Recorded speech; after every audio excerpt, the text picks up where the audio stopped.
Mr. President, we are compelled to respond to a state that cannot decide whether to masquerade as the world's largest democracy or expose itself as the world's largest factory of disinformation.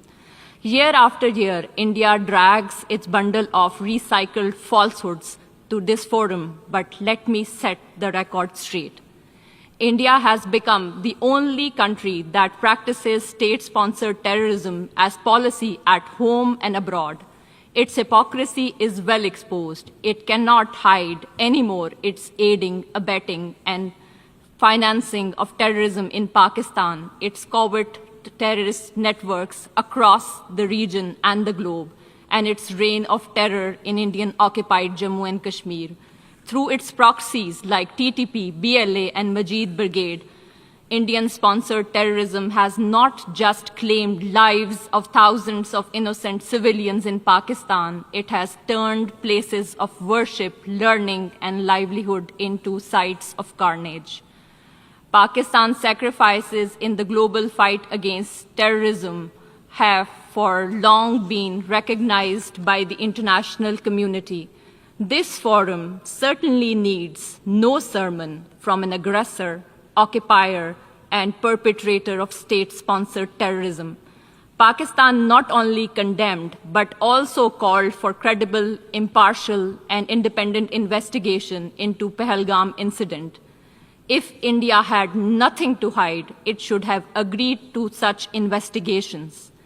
After the incident, despite calls for restraint, dialogue, and diplomacy by the international community, India escalated the situation and committed unwarranted aggression against Pakistan from 7 to 10 May 2025, killing innocent men, women, and children. Pakistan has maintained a principled and calibrated approach before, during, and after the conflict, avoiding harm to civilian and civilian infrastructure. India's reckless brinkmanship and provocative posturing exposed its hegemonic ambitions. When its adventurism collapsed into defeat, it resorted to excuses, but the truth could not be concealed. The bubble of hubris has been burst, the myths of military might shattered, and the irrefutable evidence of Indian losses has been provided and well documented by the international community. India's holding in abeyance of the Indus Waters Treaty has unmasked it as a blatant violator of international law. By weaponizing water, which is a lifeline for 240 million people of Pakistan, it has demonstrated that it is a state that threatens regional peace, denies millions right to water, and breaches the sanctity of a humanitarian treaty. Mr. President, persecution of minorities has become state policy of RSS BJP dispensation. Muslims are lynched for their faith, Christians assaulted for their worship, Sikhs for their identity, and Dalits dehumanized for their caste. The world has not forgotten Gujarat, where thousands of Muslims were butchered under the state patronage. Delhi, when mobs rampaged while police looked away. Manipur, where hundreds were killed and thousands were displaced. India's record is written not only in blood, but also in words. Hateful rhetoric from the highest leadership, open calls for genocide, and a pliant media feeding bigotry. In incredibly intolerant India, Islamophobia today is institutionalized in law, normalized in politics, and glorified in the media. Beyond its borders, India bullies neighbors, blocks regional cooperation, exports violence abroad through extrajudicial assassinations, and funds proxies to destabilize the region. This is the face of new India. Islamophobia at home, aggression abroad, with Hindutva ideology at its core. Mr. President, while denial and distortions are India's chosen weapons. No fabrication can alter a simple truth. Jammu and Kashmir is not and has never been an integral part of India. The resolutions of the Security Council declare Jammu and Kashmir as a disputed territory whose final disposition shall be decided by a free and impartial plebiscite to be conducted under the auspices of the United Nations. To sustain its occupation, India has deployed 900,000 troops, turning Jammu and Kashmir into one of the most militarized zones in the world. The outcome is tragically consistent. Imposition of draconian laws and thousands of fake encounters, enforced disappearances, unmarked graves, custodial killings, systematic sexual violence, and regular media blackouts.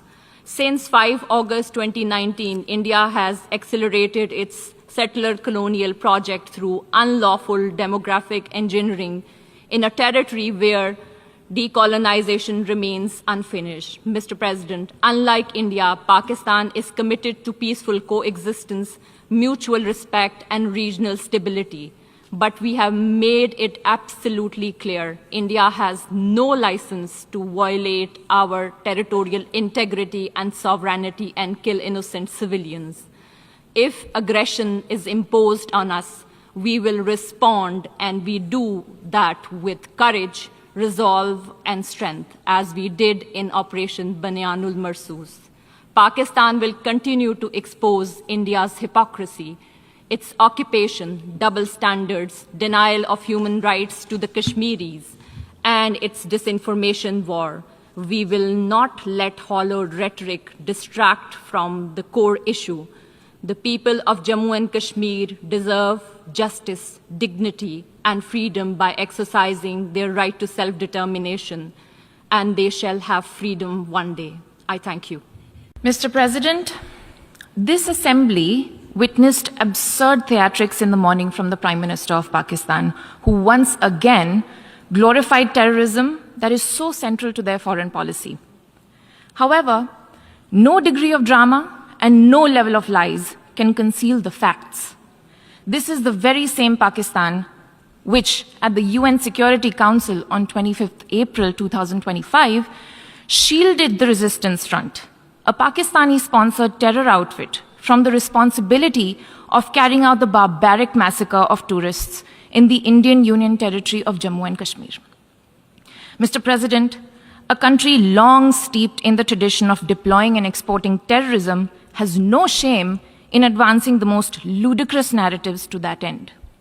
Let us recall that it sheltered Osama bin Laden for a decade, even while pretending to partner in the war against terrorism. Its ministers have just recently acknowledged that they have been operating terrorist camps for decades.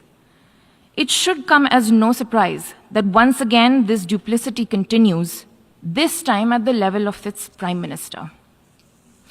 A picture speaks 1,000 words, and we saw many pictures of terrorists slain in Bahawalpur and Muridke terror complexes by Indian forces during Operation Sindoor. When senior Pakistani military and civilian officials publicly glorify and pay homage to such notorious terrorists, can there be any doubt about the proclivities of this regime? The Prime Minister of Pakistan also advanced a bizarre account of the recent conflict with India. The record on this matter is clear. Till 9th May, Pakistan was threatening more attacks on India. But on 10th May, its military pleaded with us directly for a cessation to the fighting. The intervening event was the destruction caused to multiple Pakistani air bases by Indian forces. The pictures of that damage are, of course, publicly accessible. If destroyed runways and burnt-out hangars look like victory, as the Prime Minister claimed, Pakistan is welcome to enjoy it. The truth is that, as in the past, Pakistan is responsible for a terrorist attack on innocent civilians in India. We have exercised the right to defend our people against such actions and have brought the organizers and perpetrators to justice. The Pakistani Prime Minister has spoken about wanting peace with India. If he is indeed sincere, the pathway is clear. Pakistan must immediately shut down all terrorist camps and hand over to us terrorists wanted in India.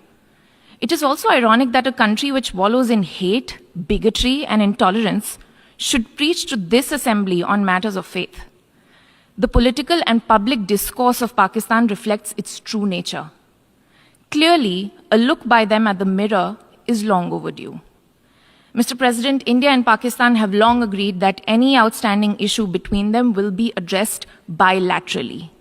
There is no room for any third party in that regard. This is our long-standing national position. Where terrorism is concerned, we are making it clear that there will be no distinction between the terrorists and their sponsors. Both will be held accountable. Nor will we allow terrorism to be practiced under the cover of a nuclear blackmail. India will never bow to such threats. India's message to the world is clear. There must be zero tolerance for terrorism. I thank you, Mr. President. Doy la palabra a la representante. I give the floor to the representative. Doy la palabra. I give the floor to the representative of Pakistan.